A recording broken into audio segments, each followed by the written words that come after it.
Good morning students. हम लोग आज percentage composition, empirical and molecular formula का कंसेप्ट और उससे रिलेटेड न्यूमेरिकल्स को देखेंगे। तो सबसे पहले हम लोग परसेंटेज कंपोजिशन देखते हैं। किसी कंपाउंड में पर्टिकुलर एलिमेंट का क्या परसेंटेज है। For example in H2SO4 percentage of hydrogen निकालने के लिए हमको 2:1 यानी 2 into atomic mass of hydrogen into 100 by molecular mass of H2SO4। फिर उसी तरह से अगर सल्फर का हमको निकालना है तो 32 into 100 by molecular mass of sulphuric acid. अगर ऑक्सीजन का निकालना है तो 4 into 16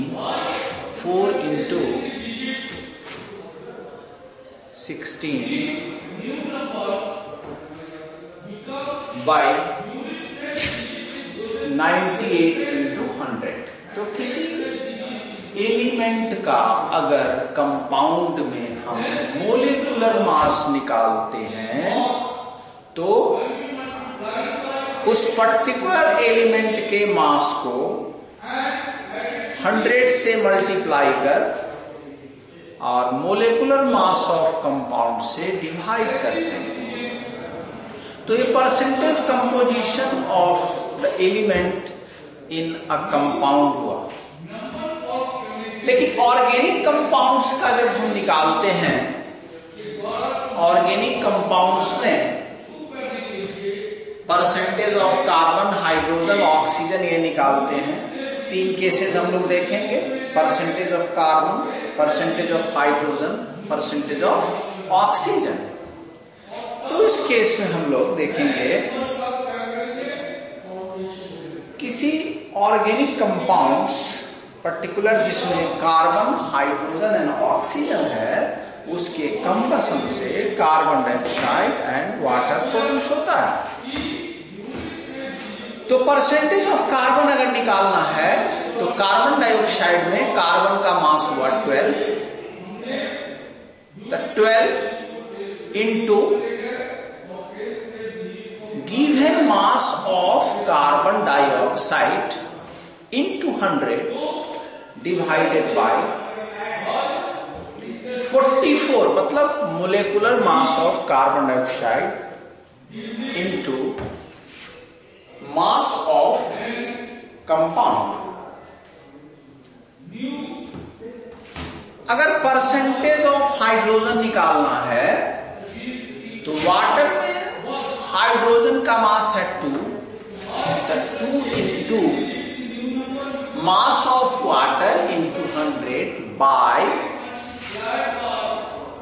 18 यानी molar mass of water into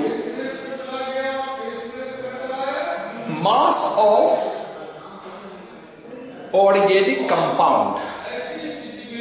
अब इससे परसेंटेज ऑफ कार्बन निकल गया, percentage of hydrogen, percentage of oxygen निकालने के लिए हमको 100 minus percentage of carbon, percentage plus percentage of hydrogen minus percentage of oxygen करना हो। तो अब हम लोग 2 चीज देखें, percentage of element in a particular compound. Percentage of element particular compound में हम लोग पर्टिकुलर एलिमेंट के मास को 100 से डिवाइड करके 100 से multiply, percentage of mass of particular element into 100 divided by mass of particular compound यानी molecular mass of particular compound.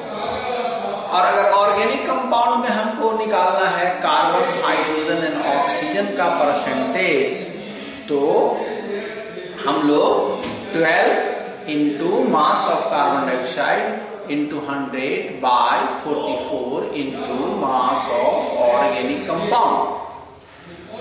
उसी तरह से वाटर में निकालना हो, हाइड्रोजन का निकालना हो, तो 2 into mass of H2O into 100 by 18 into mass of organic compound. अब इसी को हम लोग देखते हैं percentage composition, empirical and molecular formula. Percentage composition,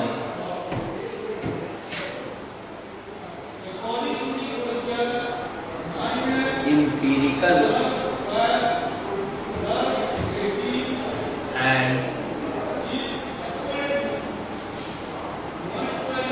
molecular formula.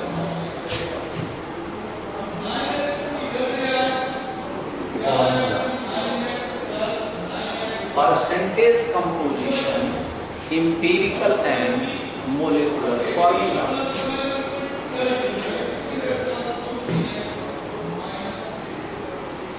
Mass percent of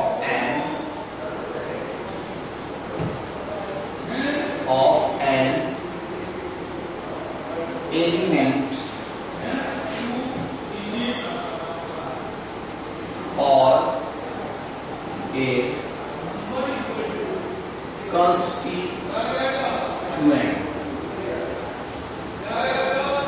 क्या हम लिखे मास परसेंट ऑफ एन एलिमेंट, एक एलिमेंट का मास परसेंट और एक कंस्टिट्यूएंट्स मतलब हुआ, सपोज कीजिए NH4 होल 2SO4 है, इसका 2 कंस्टिट्यूएंट्स है NH4 plus SO4 2 minus.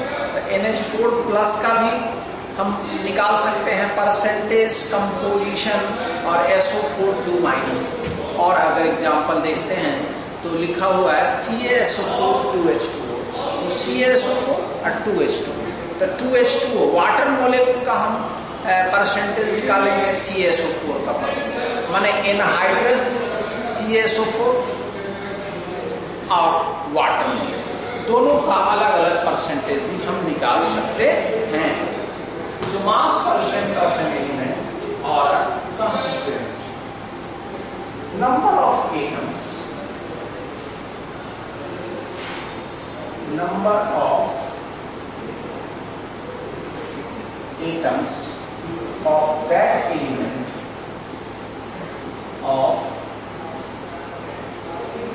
that element in the compound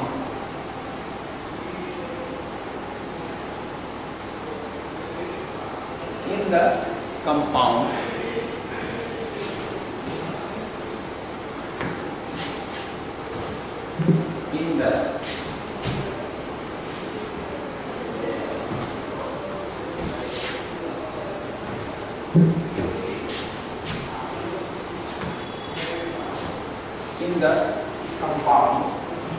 into atomic mass of the element, number of atoms of that element in the compound into atomic mass of the element into 100 by molecular mass of the compound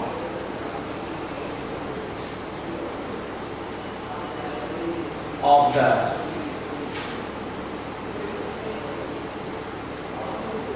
compound, molecular mass of the compound, यानी Z into A into 100 by molecular mass। अब देखिए यहां हम लिखे number of atoms of that element, किसी compound में, जैसे H2SO4 का हमने एग्जांपल बताया, तो H2SO4 में हाइड्रोजन का परसेंटेज अगर निकालना है तो 2 यहां रखेंगे। हाइड्रोजन का एटॉमिक मास 1 × 100 बाई H2SO4 का मोलेकुलर मास पुट करेंगे। सल्फर का निकालना है तो सल्फर का एटम 1 है इसमें, तो 1 × सल्फर का एटॉमिक मास 32 है × 100 by molecular mass of the compound H98। फिर ऑक्सीजन का निकालना है तो 4 × 16 × 100 by molecular mass of the compound N98।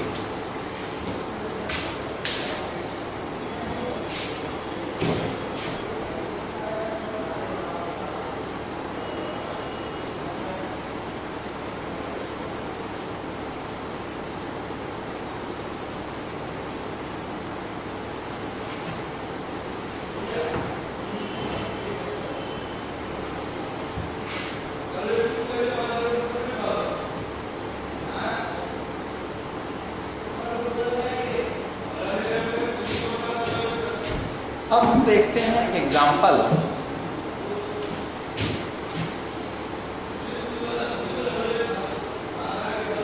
Washing soda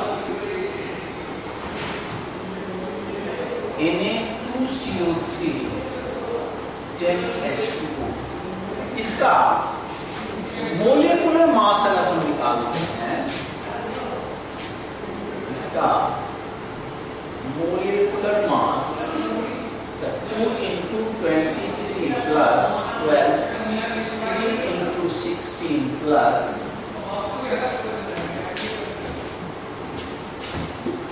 10 × 2 × 1 plus 16, यानी 286 U एटॉमिक मास यूनिट। अब देखिए इसमें हम प्रत्येक एलिमेंट का परसेंटेज निकालते हैं, तो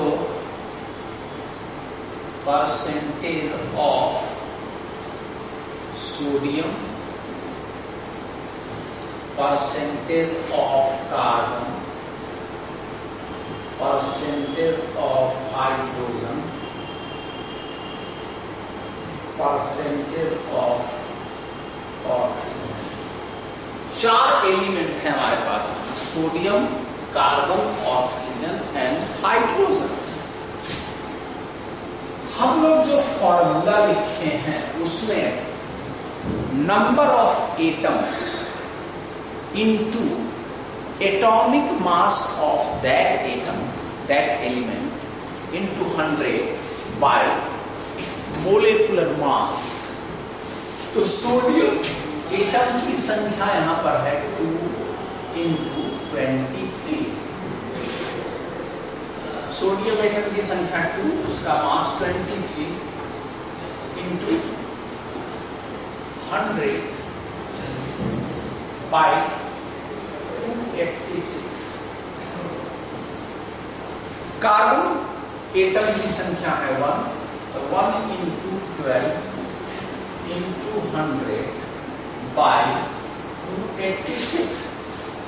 हाइड्रोजन एटम की संख्या है 20, देखिए 10 × 2 = 20, तो 20 × 1 × 100 बाय 286।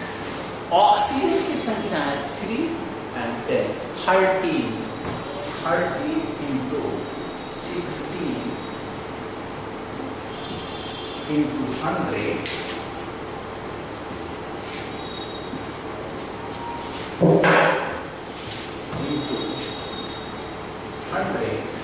by 86। तो percentage of sodium 2 × 23 × 100 by 286। Percentage of carbon 1 × 12 × 100 by 286। Hydrogen 20 × 1 × 100 by 286। 13 × 16 × 100 by 286।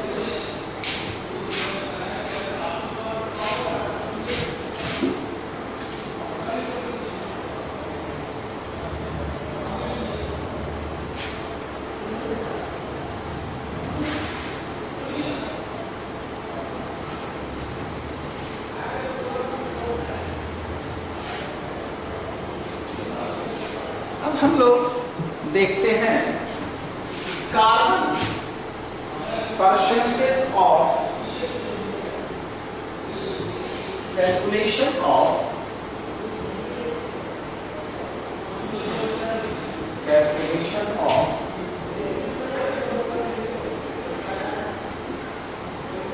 percentage composition from analytical data.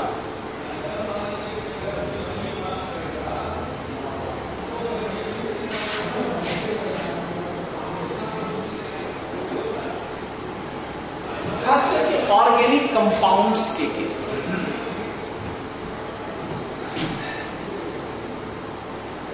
combustion of organic compound. Organic compound में कंस्टिट्यूएंट्स है कार्बन, हाइड्रोजन एंड ऑक्सीजन। ऐसे organic compound के combustion से, अब nitrogen है, sulphur है तो अलग बात है, उसमें फिर अलग चीज निकलेगा, लेकिन अगर ऑर्गेनिक कंपाउंड जिसमें कार्बन, हाइड्रोजन एंड ऑक्सीजन है, उसके कंबशन से carbon dioxide and water produce होगा।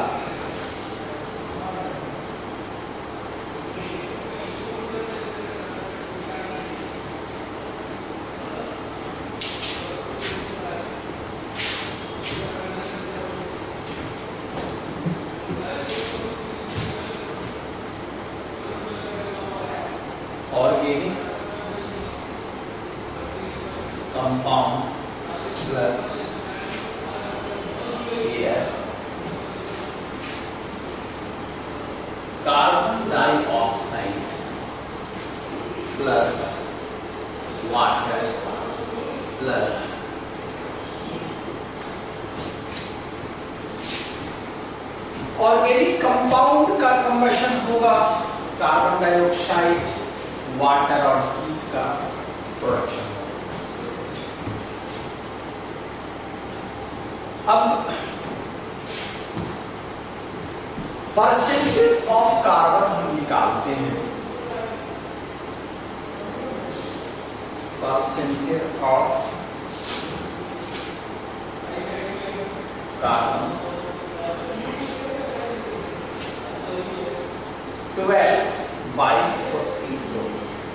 12/44 देने का मतलब है कार्बन डाइऑक्साइड में कार्बन का अमाउंट 12 है और मोलेकुलर मास 44 है, इनटू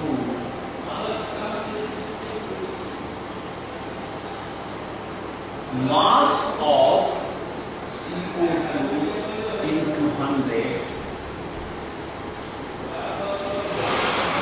mass of organic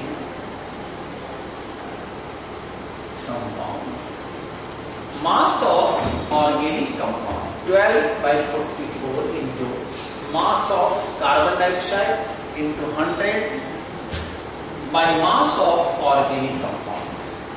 क्या होगा, ये तो ऑलरेडी है, अननोन चीज है, ये दोनों गिवन रहेगा, मास ऑफ CO2 और मास ऑफ ऑर्गेनिक कंपाउंड, ये दोनों गिवन रहेगा। अगर नहीं है, इसमें से कोई नहीं है, तो परसेंटेज गिवन, ये परसेंटेज गिवन है तो मास ऑफ CO2 निकालना है। दो कंडीशन हो सकता है, परसेंटेज ऑफ CO2 कार्बन निकालिए तो मास ऑफ CO2 और मास ऑफ ऑर्गेनिक कंपाउंड क्वेश्चन में रहेगा।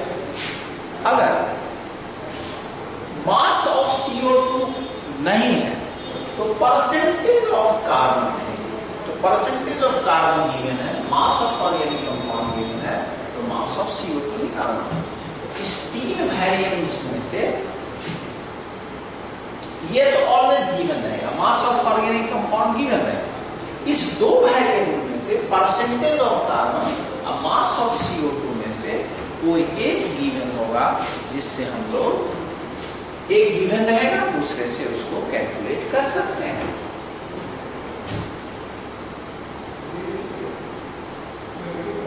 Percentage hydrogen,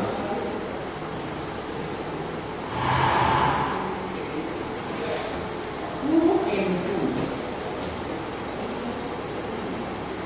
mass of H2O into 100 by 18 into mass of organic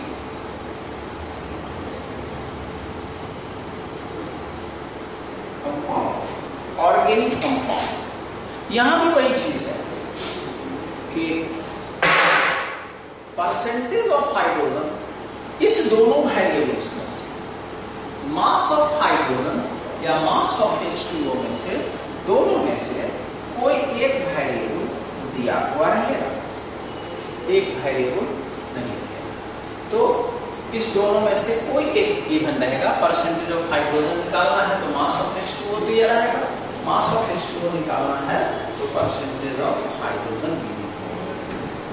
अब इस दोनों के मास को निकालने के बाद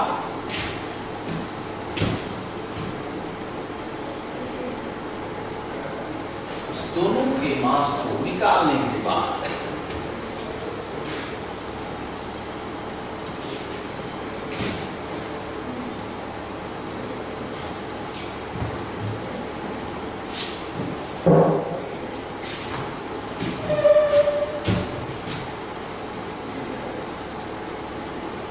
percentage of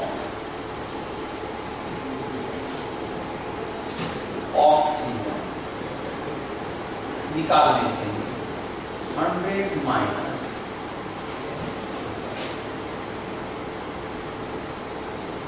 percentage of carbon plus percentage of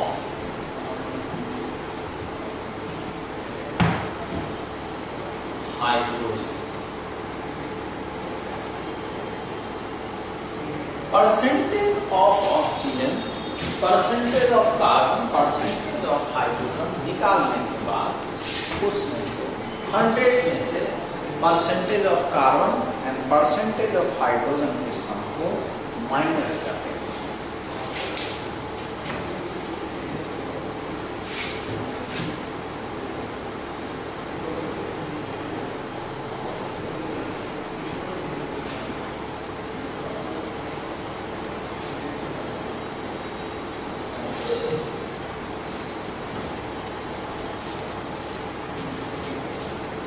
हम लोग देखते हैं empirical formula and molecular formula.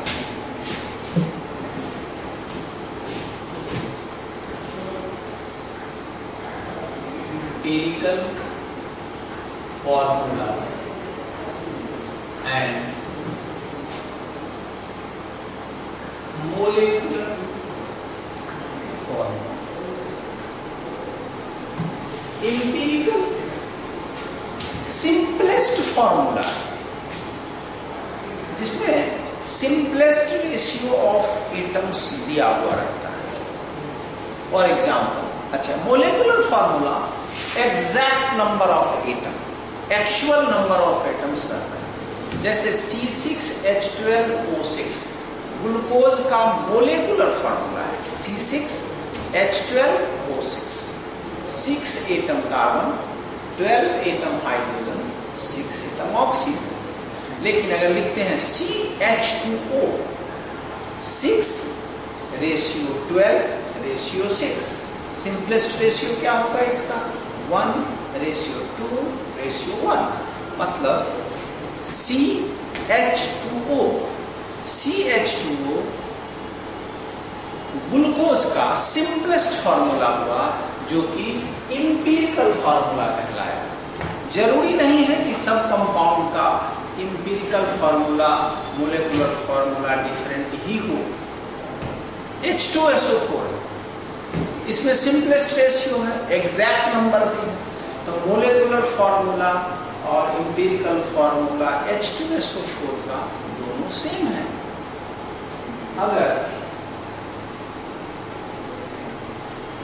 C12H2211 sugar का मोलेकुलर फॉर्मूला है, इसमें भी सेम है, एम्पिरिकल फॉर्मूला भी नहीं हो, मोलेकुलर फॉर्मूला भी नहीं।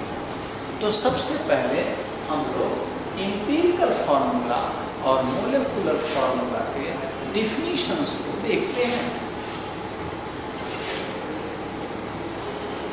The formula empirical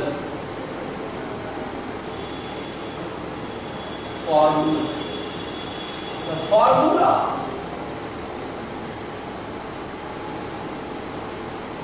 of a compound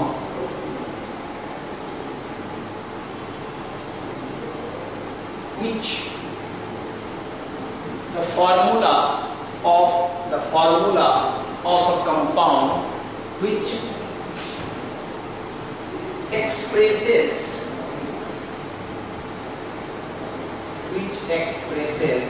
the simplest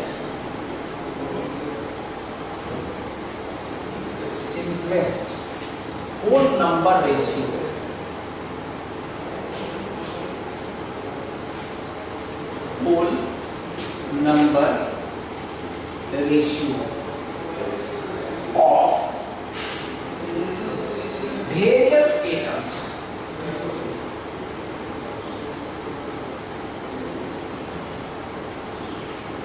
present in a compound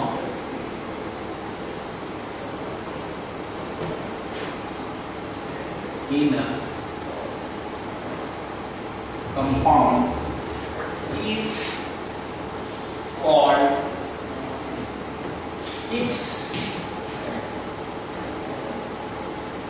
empirical formula. Empirical formula, the formula of a compound which expresses the simplest whole number ratio of various atoms present in a compound is called its empirical formula. And definition of molecular formula.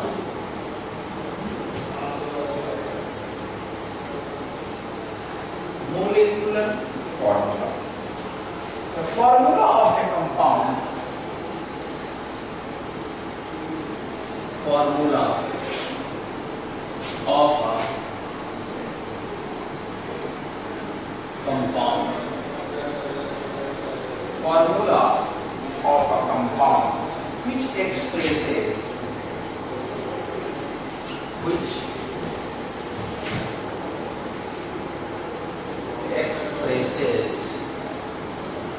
the exact number of atoms, the exact or actual number of atoms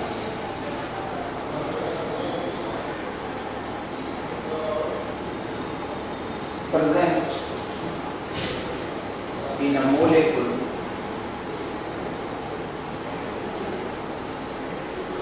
of a compound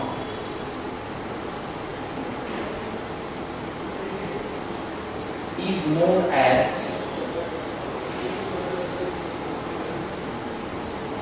its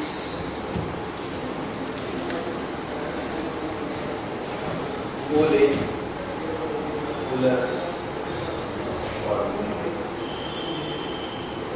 हमने लिखा the formula of a compound which expresses the exact or actual number of atoms present in a molecule of a compound.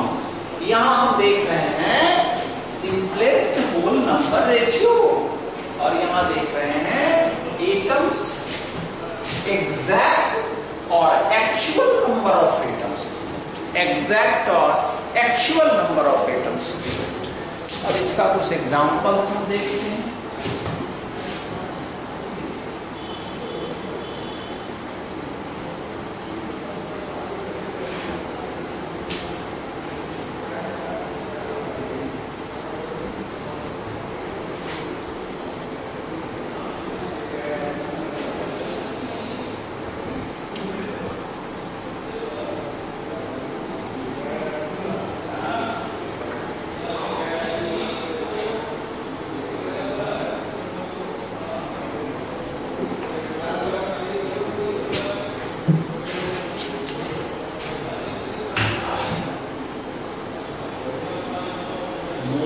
Molecular formula.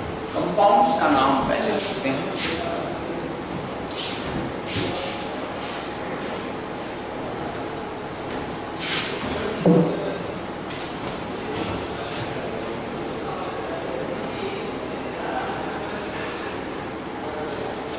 Compound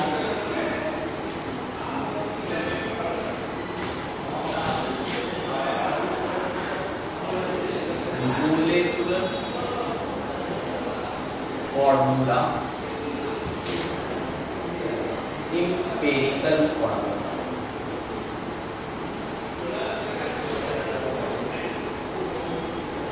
compound A molecular formula, empirical formula. Sugar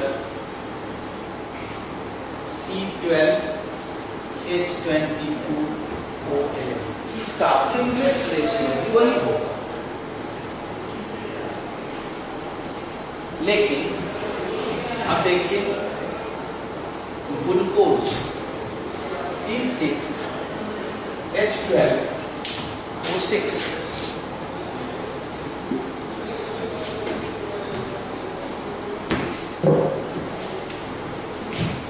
C6H12O6 CH2O, simplest ratio है इसके molecular formula और empirical formula में difference है। अब देखिए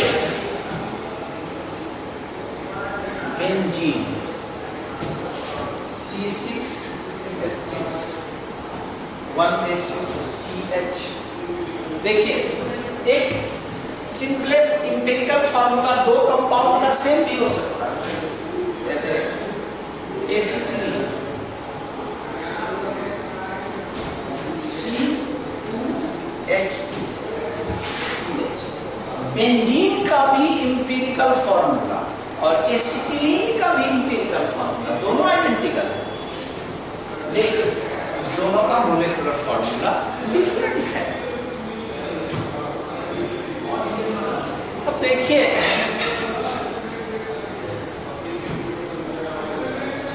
और other compounds है, जैसे सल्फ्यूरिक एसिड, इसका भी दो फॉर्मूला सेम है। तो देखते हैं तीन तरह की चीजें देखें कि कुछ कंपाउंड है जिसका एम्पिरिकल फॉर्मूला मोलेकुलर फॉर्मूला दोनों सेम है। दूसरा देखें कि एम्पिरिकल फॉर्मूला और मोलेकुलर फॉर्मूला डिफरेंट है। तीसरा चीज देखें एम्पिरिकल फॉर्मूला दो कंपाउंड का सेम भी हो सकता है। नेक्स्ट क्लास में हम लोग एम्पिरिकल फॉर्मूला मोलेकुलर फॉर्मूला से रिलेटेड न्यूमेरिकल्स पर डिस्कस करेंगे। And bye.